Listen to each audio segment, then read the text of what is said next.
Have you ever wanted to downsize or declutter your things, but then when you got to the point of letting go of those things, you felt stuck? Well, today I'm going to share with you a few decluttering tips to help you let go of your things. There are many reasons why many people want to live minimally. Maybe you want a clutter-free home so that you have a more calm, stress-free environment, or perhaps you're in a situation that you want to downsize your life. Or maybe you just want to become more of a mindful consumer and save some money. Whatever your reason, sometimes we get stuck when it comes to actually letting go of our things. Decluttering can be really difficult. Sometimes we can even feel guilty for letting go of things, either for a financial reason or emotional reason. When 2008 recession came and I had to declutter our house because we were downsizing, I was not emotionally ready or prepared to let go of my possessions, and it was incredibly difficult. Even though my minimalist journey started out a little bumpy, it really has shaped over the last 13 years how I shop, spend, and view my possessions. Through living mindfully, I really streamlined my possessions. Now I have the things that I use, need, and love. Here are a few of my mindful decluttering tips. Maybe you don't get rid of it. I have comments from so many people who are heartbroken because they don't want to part with a family heirloom or their children's baby clothes or a very special gift. Honor where you're at today and give yourself permission to keep these few items that you truly love and that hold a place in your heart. Sometimes we can get caught up in decluttering and the minimalism lifestyle, and we can even toss out some things that we actually love and cherish.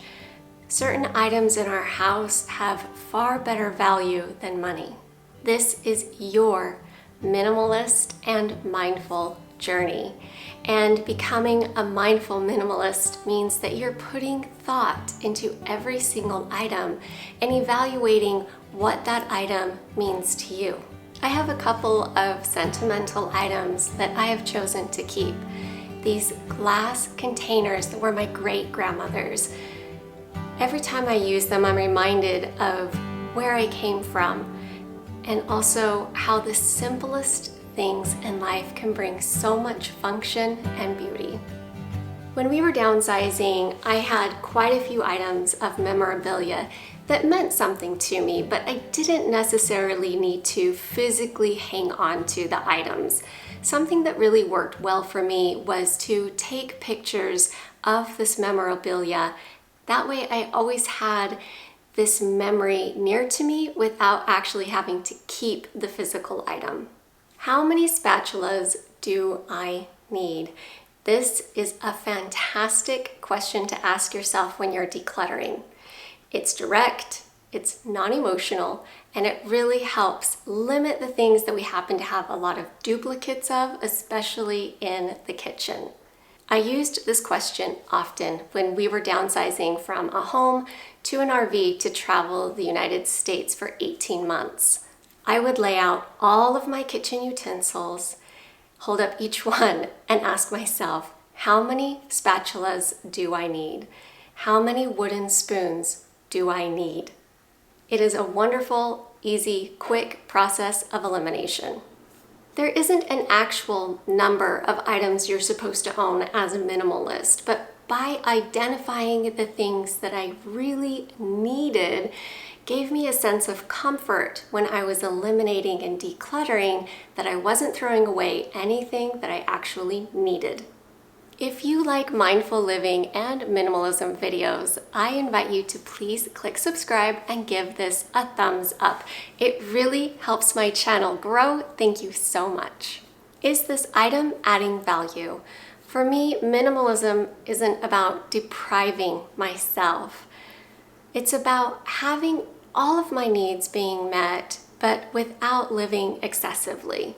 I rarely buy furniture, but when I started doing more and more Zoom calls for clients, I realized that my screen was pretty dark where I was filming, and so I went out and bought a lamp. The lamp is extremely useful because now my clients can actually see my face. When decluttering my bookshelf, this question came in very handy. While homeschooling my daughter, we needed a lot of books.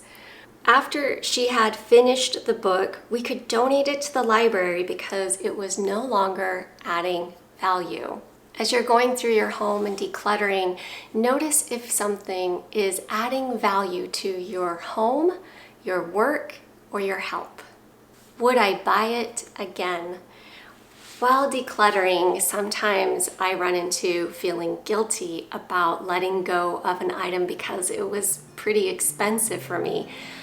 And it would be an item that I didn't need, it wasn't useful, and I really didn't even like it that much anymore, but yet I was still feeling guilty because of the price tag. I started getting stuck in this weird place of feeling buyer's remorse for buying something I never really used or needed, and feeling guilty for donating it. We aren't perfect, and sometimes our purchase decisions aren't perfect either. I found a way that really helped me out of this buyer's remorse and guilt, and that's to just ask, would I buy this item again? And if the answer was no, it was much easier for me to let it go, because no matter how expensive the item was, it is no longer serving me. Downsizing and decluttering can be a huge emotional challenge for us. Be patient with yourself and honor wherever you are at today. There is no magic number. There is no right or wrong way to live a minimalist lifestyle. So create the unique lifestyle that is only meant for you.